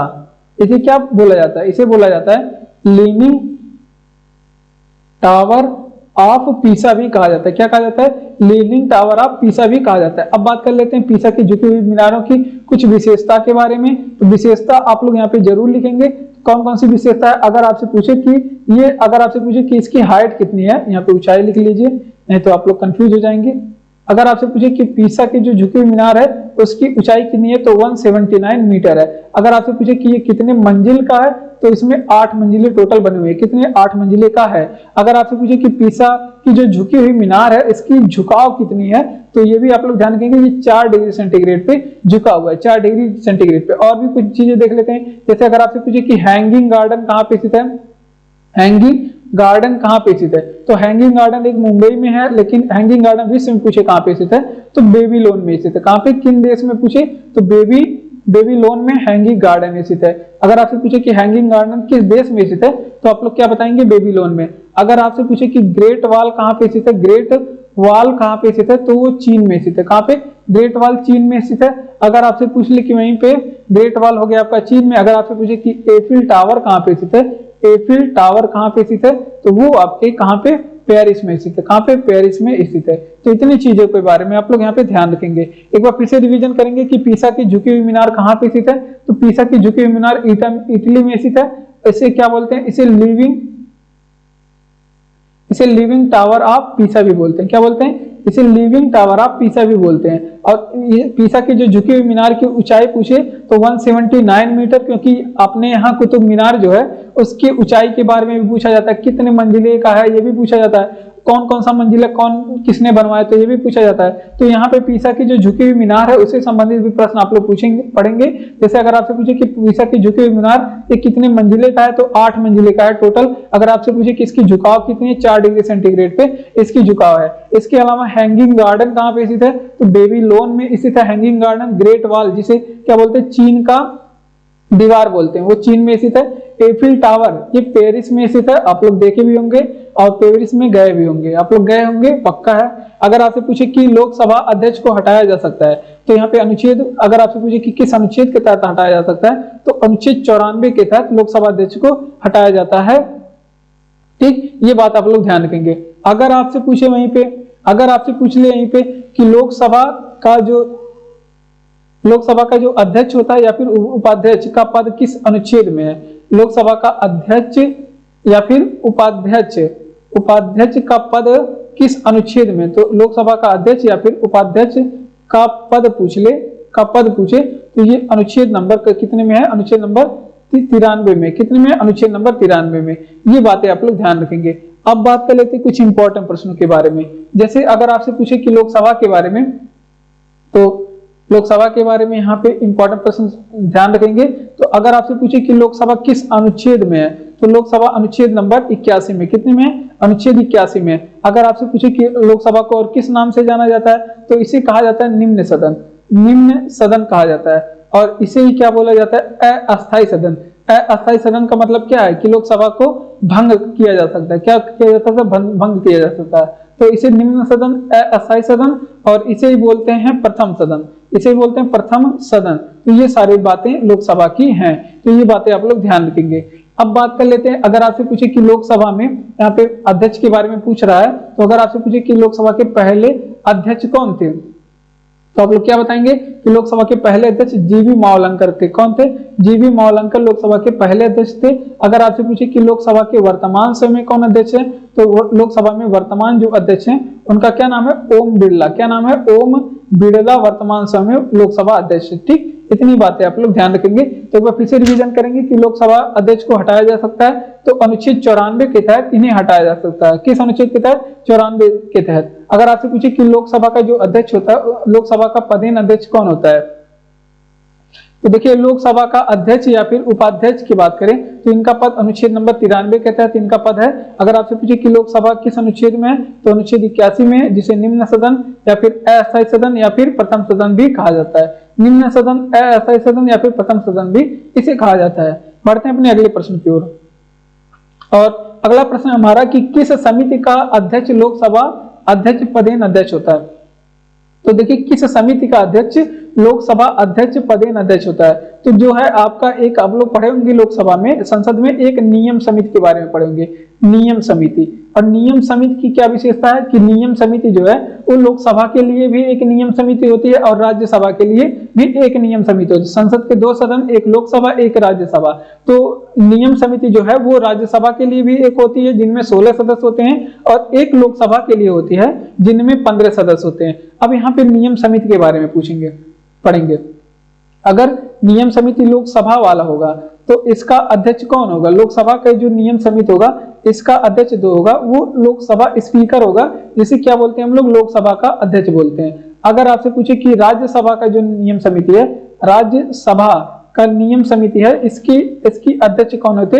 तो इसके अध्यक्ष राज्यसभा के सभापति होते हैं। तो राज्यसभा के सभापति कौन है? तो राज्यसभा के, यहाँ पे आप लोग लिख लेंगे, राज्यसभा के सभापति इसके अध्यक्ष होते हैं। तो राज्यसभा के सभापति कौन होते हैं? तो उपराष्ट्रपति होते हैं राज्यसभा के सभापति, और उपराष्ट्रपति इसके अध्यक्ष होंगे। तो ये बात आप लोग ध्यान रखेंगे। जबकि राज्यसभा का जो नियम समिति होगा उसमें 16 सदस्य, कितने? राज्यसभा बड़ा है ना, तो इसमें 16 सदस्य रहेंगे, ये आप लोग ध्यान रखेंगे। और लोकसभा का जो नियम समिति है इसमें 15 सदस्य रहेंगे। कितने सदस्य होते हैं? 15 सदस्य। ये बातें आप लोग ध्यान रखेंगे।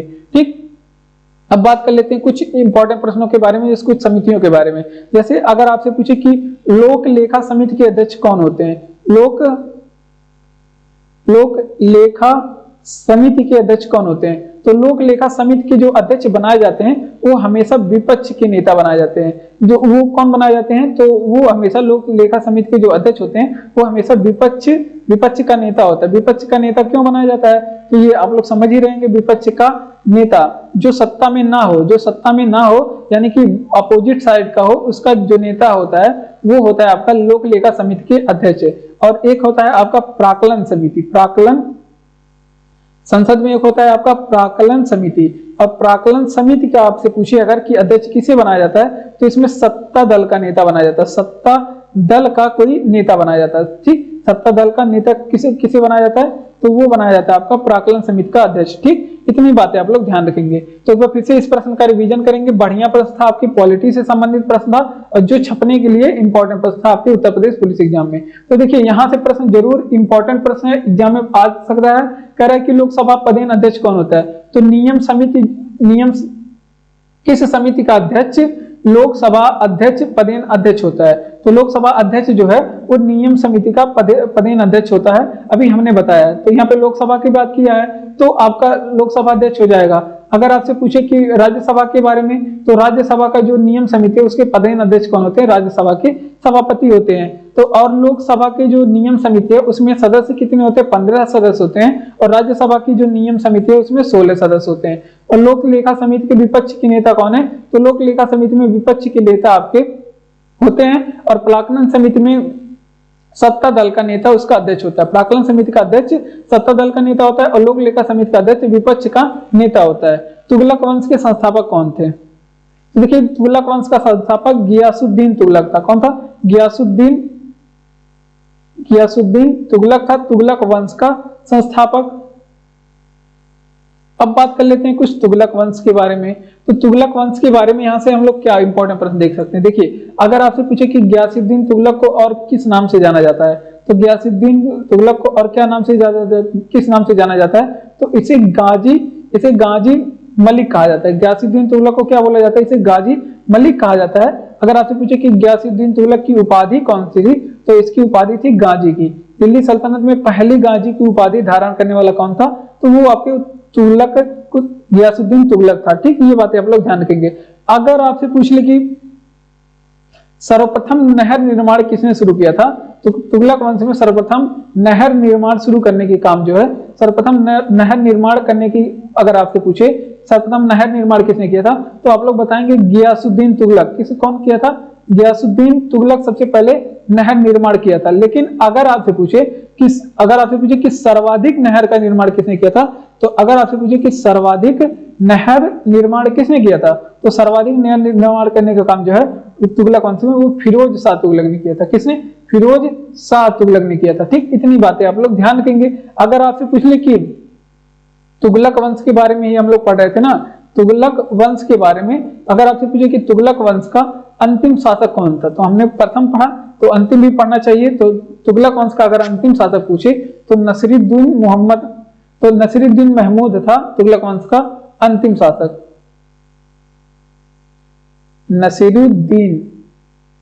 नसीरुद्दीन महमूद, एक तो नाम बहुत कठिन रहता है। ठीक, नसीरुद्दीन महमूद तुगलक वंश का बहुत मतलब अंतिम शासक रहता है, क्योंकि नाम लिखते समय लिखते समय बोलना भी रहता है तो उसमें थोड़ा सा प्रॉब्लम होता है। तो देखिए कोई बात नहीं, हो जाता है। तुगलक वंश का संस्थापक कौन था, तो तुगलक वंश का संस्थापक गियासुद्दीन तुगलक था। कौन था, गियासुद्दीन तुगलक। इसे क्या कहा जाता था, इसे गाजी मलिक भी कहा जाता था। अगर आपसे पूछे कि गियासुद्दीन तुगलक के बारे में, तो इसकी उपाधि कौन थी, गाजी की उपाधि थी। सर्वप्रथम नहर का निर्माण किसने करवाया था, तो सबसे पहले नहर का निर्माण कराने वाले शासक कौन थे, गियासुद्दीन तुगलक आपके यही थे। लेकिन अगर आपसे पूछे कि सर्वाधिक नहर का निर्माण, ये प्रश्न पूछा जाता है कि सर्वाधिक नहर का निर्माण किसने करवाया था, तो सर्वाधिक नहर का निर्माण जो है फिरोज शाह तुगलक ने करवाया था। किसने करवाया था, फिरोज शाह तुगलक ने। अगर आपसे पूछे कि तुगलक वंश का अंतिम शासक कौन था, तो नसीरुद्दीन महमूद तुगलक वंश का अंतिम शासक था। मानव शरीर की सबसे बड़ी ग्रंथि कौन सी है? तो मानव शरीर की जो सबसे बड़ी ग्रंथि है वो आपकी कौन सी हो जाएगी? यकृत मानव शरीर की सबसे बड़ी ग्रंथि है। कौन सी? यकृत। अब यकृत के कुछ कार्यों के बारे में देख लेते हैं। जैसे अगर आपसे पूछे कि यकृत के क्या क्या कार्य होते हैं, तो अगर आपसे पूछे कि विटामिन ए का संचय कहाँ पे होता है, विटामिन ए का संचय तो यकृत में होता है। उसके अलावा अगर आपसे पूछ ले कि पित्त का स्राव, पित्त जो रस होता है, पित्त रस, इसका स्राव कहां से होता है? शरीर के किस भाग से होता है? कई बार एग्जाम में पूछा गया है। तो पित्त का जो स्राव है वो भी आपके यकृत से होता है। इसके अलावा यूरिया कहां से बनता है? आपका यूरिया का संश्लेषण कहां से होता है? तो ये भी आप लोग ध्यान रखेंगे। शरीर में यूरिया का निर्माण कहां से होता है? तो भी आपके यकृत में होता है। शरीर में यूरिया का निर्माण जो है यकृत में होता है। तो इतनी बातें यकृत से ध्यान रखेंगे। अगर आपसे पूछ ले यहीं पे कुछ यकृत के, और अगर आपसे पूछे कि कौन कौन से रोग में यकृत प्रभावित होता है, ऐसे कौन कौन से रोग हैं जिसमें यकृत ही प्रभावित होता है? देखिए, अगर आपसे पूछे कि पीलिया रोग में शरीर का कौन सा भाग प्रभावित होता है, तो यकृत। अगर आपसे पूछे कि हेपेटाइटिस बीमारी में शरीर का कौन सा भाग प्रभावित होता है, तो इसमें भी आपके हेपेटाइटिस रोग में भी आपके आपके यकृत प्रभावित होता है। अगर आपसे पूछे कि यहाँ पे मानव शरीर की सबसे बड़ी ग्रंथि पूछ लिया ना, अगर आपसे पूछे कि मानव शरीर की सबसे बड़ी अंग पूछ ले, सबसे बड़ा अंग पूछ ले, तो आप लोग क्या बताएंगे? त्वचा है मानव शरीर का सबसे बड़ा अंग क्या है?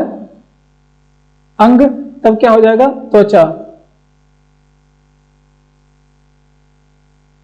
त्वचा मानव शरीर का सबसे बड़ा अंग है। इतनी बातें आप लोग यहाँ से ध्यान रखेंगे। एक बार फिर से इस प्रश्न का रिवीजन करेंगे क्योंकि बढ़िया प्रश्न था बायोलॉजी से। कह रहा है कि मानव शरीर की सबसे बड़ी ग्रंथि कौन सी है? तो मानव शरीर की जो सबसे बड़ी ग्रंथि है उसका नाम है यकृत।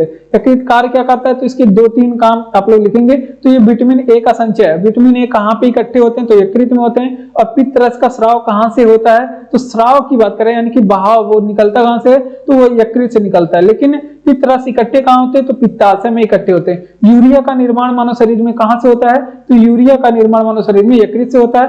और यकृत में कौन से अंग प्रभावित होते हैं? तो पीलिया प्रभावित होता है, हेपेटाइटिस रोग में दोनों में यकृत ही आपका प्रभावित होता है। बढ़ते अपने अगले प्रश्न की ओर। अगला प्रश्न कह रहा है कि किसे दक्षिण प्रशांत महासागर का चौराहा कहते हैं? तो यहाँ पे देखिए दक्षिण प्रशांत महासागर पूछ रहा है ना, तो दक्षिण प्रशांत महासागर का चौराहा जो है वो फिजी द्वीप को कहते हैं। फिजी द्वीप को कहते हैं दक्षिण प्रशांत महासागर का चौराहा। अगर आपसे पूछ ले कि वहीं पे कि उत्तर प्रशांत महासागर का चौराहा किसे बोलते हैं?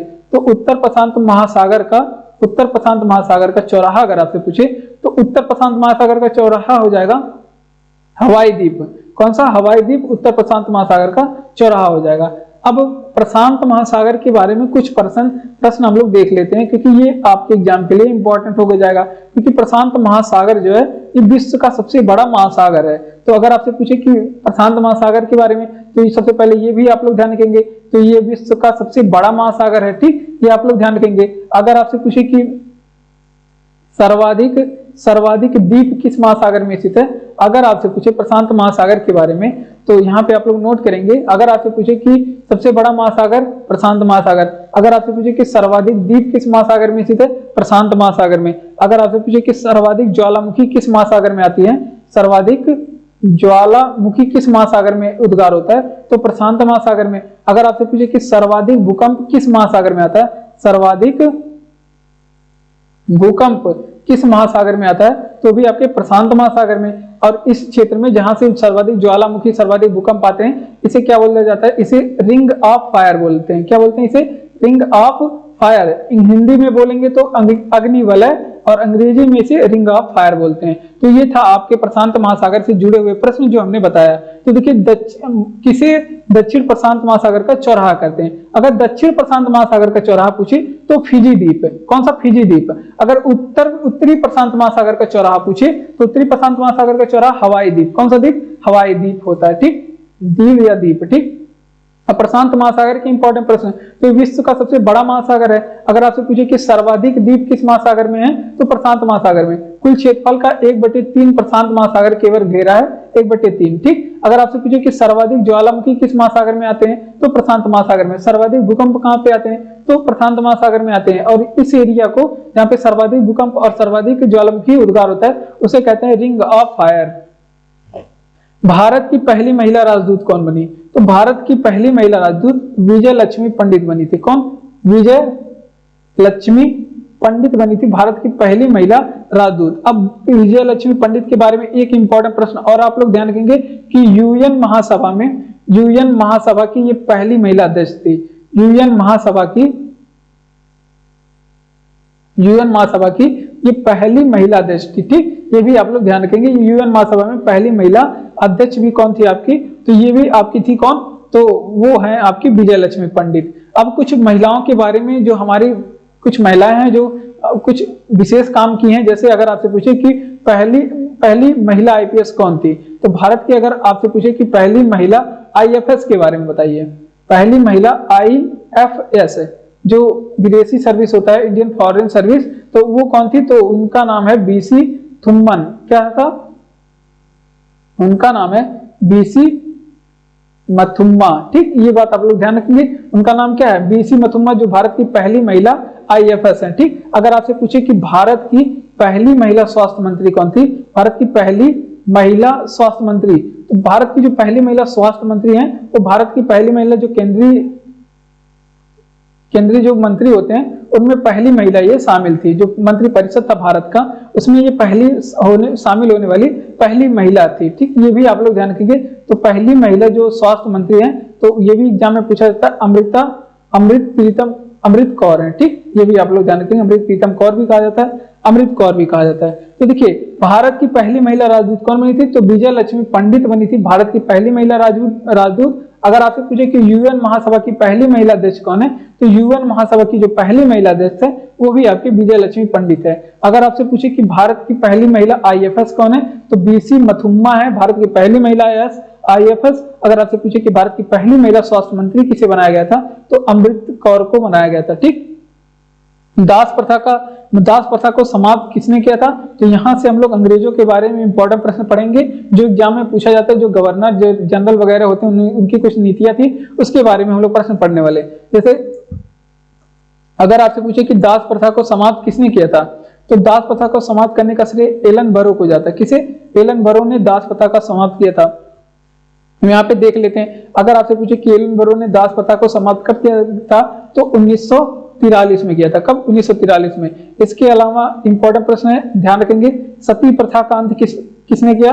तो 1829 में सती प्रथा का अंत किया था। ये 1800 है भाई। 1843 में एलन बरो ने दास प्रथा को समाप्त किया था। एलन बरो को श्रेय दिया जाता है दास प्रथा को। अगर आपसे सती प्रथा का अंत, तो 1829 में। और इसी के साथ में आप लोग ध्यान रखेंगे ठगी प्रथा का अंत भी, अगर आपसे पूछे किसने किया था, तो ठगी प्रथा का अंत कब हुआ था, तो ये भी आप लोग ध्यान रखेंगे। ठगी प्रथा का अंत 1830 में हुआ था। और ठगी प्रथा के अंत करने वाले कौन है? तो उसके अंत करने वाले ठगी प्रथा का अंत किसने किया था? तो ठगी प्रथा का अंत विलियम बेंटिंक ने किया था। किसने? विलियम बेंटिंक ने ठगी प्रथा का अंत किया था। ठीक, इतनी बातें आप लोग ध्यान रखेंगे। एक बार फिर से रिवीजन करेंगे। तो विलियम बेंटिंक ने, अभी और कुछ प्रश्न पढ़ लेते हैं। जैसे अगर आपसे पूछ ले कि भारत में अस्थायी बंदोबस्त के जनक कौन थे? अस्थायी बंदोबस्त, क्योंकि ये सभी एग्जाम में पूछे जाने वाले प्रश्न है। अस्थायी बंदोबस्त के जनक कौन थे? तो कार्नवालिस हैं। अस्थायी बंदोबस्त के जनक कौन है? कार्नवालिस हैं अस्थायी बंदोबस्त के जनक। अगर आपसे पूछ ले कि वहीं पे अगर आपसे पूछे कि सहायक संधि के जनक कौन है, भारत में सहायक संधि के जनक कौन है? तो भारत में सहायक संधि के जनक कौन है? तो ये है आपके वेलेजली हैं सहायक संधि के जनक। उसके अलावा अगर आपसे पूछ ले कि रैयतवाड़ी व्यवस्था किसने लाई थी भारत में? रैयतवाड़ी व्यवस्था किसने लाई थी? तो रैयतवाड़ी व्यवस्था जो है वो मुनरो ने लाई थी। किसने? मुनरो ने लाई थी। ठीक, इतनी बातें आप लोग ध्यान रखेंगे। तो वो फिर से रिवीजन करेंगे कि दास प्रथा को समाप्त किसने किया था? तो एलन बरो ने दास प्रथा को समाप्त किया था। किसने? एलन बरो ने दास प्रथा को समाप्त कब किया था? 1843 में। कब? 1843 में एलन बरो ने दास प्रथा को समाप्त किया था। अगर आपसे पूछे सती प्रथा के बारे में, तो इसको समापन है 1829 में। राजा राम मोहन राय ने सती प्रथा के प्रयासों में सर्वाधिक प्रयास किया था। लेकिन अगर आपसे पूछे कि किसने समाप्त किया था, तो विलियम बेंटिंक ने इसे समाप्त किया था। ठगी प्रथा का समाप्त भी 1830 में रंगे हाथ विलियम बेंटिंक ने ही किया था। और अस्थायी बंदोबस्त के जनक कौन है? कॉर्नवालिस है, लॉर्ड कॉर्नवालिस। अगर सहायक संधि किसने शुरू की? तो वेलेजली ने सहायक संधि शुरू की। हड़प नीति पूछे तो डलहौजी ने। और रैयतवाड़ी व्यवस्था किसने शुरू की? टॉमस मुनरो ने। किसने? रैयतवाड़ी व्यवस्था टॉमस मुनरो ने। बढ़ते अपने अगले प्रश्न की ओर। और अगला प्रश्न है कि साइनो-कोबाल्मिन, देखिए प्रीवियस ईयर का जो प्रश्न है, जो प्रीवियस ईयर का एग्जाम है, पेपर है, उसमें एक प्रश्न विटामिन के नामों से पूछा गया था। और साइनो-कोबाल्मिन विटामिन जो है वो विटामिन बी12 को कहते हैं। किसे कहते हैं? विटामिन बी12 को कहते हैं। ये आप लोग ध्यान रखेंगे, बाकी आप लोग समझदार हैं। विटामिन बी12 को क्या बोलते हैं? साइनो-कोबाल्मिन विटामिन कहते हैं। और विटामिन बी12 में ये पूछा जाता है कि इसमें कौन सा धातु पाया जाता है? इसमें कोबाल्ट पाया जाता है। क्या पाया जाता है? विटामिन बी12 में कोबाल्ट पाया जाता है। ठीक, ये बात आप लोग ध्यान रखेंगे। इसमें विटामिन बी12 में क्या पाया जाता है? कोबाल्ट पाया जाता है। अब बात कर लेते हैं, अगर आपसे पूछे कि विटामिन बी5 का रासायनिक नाम क्या है, तो इसका रासायनिक नाम है पेंथोनिक अम्ल। क्या है? पेंटोथेनिक अम्ल इसका रासायनिक नाम है। ठीक, विटामिन बी5 का नाम क्या है? पेंटोथेनिक अम्ल है। अब अगर आपसे पूछ ले कि विटामिन बी1 का रासायनिक नाम क्या है, अगर आपसे पूछे कि विटामिन बी1 का रासायनिक नाम क्या है, तो थायमीन है विटामिन बी1 का रासायनिक नाम। थायमीन विटामिन बी1 का रासायनिक नाम है। और इसकी कमी से कौन सा रोग होता है? तो इसकी कमी से बेरी नामक रोग होता है। कौन सा नाम? रोग? बेरी नामक रोग होता है। ठीक, इतनी बातें आप लोग ध्यान रखेंगे। अब बात कर लेते हैं कि इसका रिवीजन करेंगे कि साइनो-कोबाल्मिन के नाम से किस विटामिन को जाना जाता है, तो विटामिन बी12 को साइनो-कोबाल्मिन कहा जाता है। इसमें कोबाल्ट भी पाया जाता है, ये भी आप लोग ध्यान रखेंगे। अगर आपसे पूछे कि विटामिन बी5 को क्या कहा जाता है, इसे पेंथोनिक अम्ल बोलते हैं। क्या बोलते हैं? पेंथोनिक अम्ल बोलते हैं विटामिन बी5 को। और विटामिन बी1 को क्या बोलते हैं? इसे थायमीन बोलते हैं। क्या बोलते हैं? थायमीन, जिसकी कमी बेरी कमी से थायमीन नामक रोग होता है। ठीक, ये बात आप लोग ध्यान रखेंगे। भारतीय विज्ञान संस्थान कहाँ पे स्थित है? तो भारतीय विज्ञान संस्थान जो है ये आपके बेंगलुरु में स्थित है। कहाँ पे? बेंगलुरु में भारतीय विज्ञान संस्थान स्थित है। लेकिन अगर आपसे पूछे कि भारतीय जल विज्ञान संस्थान कहाँ पे स्थित है, भारतीय जल विज्ञान संस्थान कहाँ पे स्थित है, तो भारतीय जल विज्ञान संस्थान जो है ये रुड़की में स्थित है। कहाँ पे? रुड़की में स्थित है। और रुड़की कहाँ पे है? ये उत्तराखंड में स्थित है। रुड़की कहाँ पे? उत्तराखंड में। अगर आपसे पूछे कि जल विज्ञान हो गया, अगर मौसम विज्ञान पूछे, मौसम विज्ञान संस्थान, तो नई दिल्ली में आप लोग बताएंगे। अगर आपसे पूछे कि भारतीय मौसम विज्ञान संस्थान कहाँ पे स्थित है, तो भारतीय मौसम विज्ञान संस्थान जो है वो आपके कहाँ पे स्थित है? वो नई दिल्ली में। कहाँ पे? नई दिल्ली में। अब बेंगलुरु के बारे में कुछ इंपॉर्टेंट प्रश्न देख लेते हैं। बेंगलुरु को और किस किस नाम से जानते हैं? जैसे अगर आपसे पूछ ले वहीं पे, तो बेंगलुरु को यहाँ पे नोट करेंगे। इसे क्या कहा जाता है? तो इसे इलेक्ट्रॉनिक सिटी भी कहा जाता है। बेंगलुरु को क्या बोलते हैं? Electronic city. अगर आपसे पूछे किसी बोलते हैं, तो बेंगलुरु को बोलते हैं इलेक्ट्रॉनिक सिटी। और इसे ही अंतरिक्ष नगर भी बोलते हैं। अंतरिक्ष नगर या फिर स्पेस सिटी बोलते हैं। और इसे ही बगीचों का देश इसे क्या बोलते हैं? इसे ही भारत का बगीचा कहते हैं। ठीक, ये भी आप लोग ध्यान रखेंगे। इसे ही भारत का बगीचा बोलते हैं। किसको बोलते हैं? तो वो आपके बेंगलुरु को भी बोलते हैं। और इसे बोलते हैं इलेक्ट्रॉनिक सिटी, अंतरिक्ष नगर, भारत का बगीचा। इसके अलावा इसे बोलते हैं सिलिकॉन वैली। अगर आपसे पूछे कि सिलिकॉन वैली किसे बोलते हैं, सिलिकॉन वैली किसे बोलते हैं, तो सिलिकॉन वैली जो है बेंगलुरु को बोलते हैं। अगर आपसे पूछे सिलिकॉन वैली बेंगलुरु को बोलते हैं। अगर आपसे पूछे कि साइलेंट वैली किसे बोलते हैं, साइलेंट वैली किसे बोलते हैं, तो साइलेंट वैली किसे बोलते हैं? केरल को बोलते हैं। कहाँ पे? केरल को silent valley national park Kerala में स्थित है। तो इतनी बातें आप लोग ध्यान रखेंगे। एक बार रिवीजन करते हैं कि भारतीय विज्ञान संस्थान कहाँ पे स्थित है, तो भारतीय विज्ञान संस्थान जो है आपका बेंगलुरु में स्थित है। अगर आपसे पूछे कि जल विज्ञान संस्थान कहाँ पे स्थित है, तो रुड़की में स्थित है, उत्तराखंड में। और मौसम विज्ञान संस्थान नई दिल्ली में स्थित है। और इलेक्ट्रॉनिक सिटी और बेंगलुरु को क्या बोलते हैं? इलेक्ट्रॉनिक सिटी या फिर सिलिकॉन वैली, अंतरिक्ष नगर भी बोलते हैं, जिसे स्पेस सिटी भी आप लोग बोल सकते हैं। भारत का बगीचा भी किसे बोलते हैं?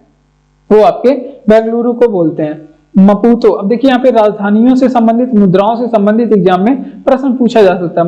मपूतो किस देश की राजधानी है? तो मपूतो जो है वो मोजाम्बिक की राजधानी है। आप लोग यहाँ पे ध्यान रखेंगे कि कहाँ की राजधानी? मोजाम्बिक की राजधानी मपूतो है। अगर कुछ देश की राजधानी और वहां के देशों के नाम देख लेते हैं। जैसे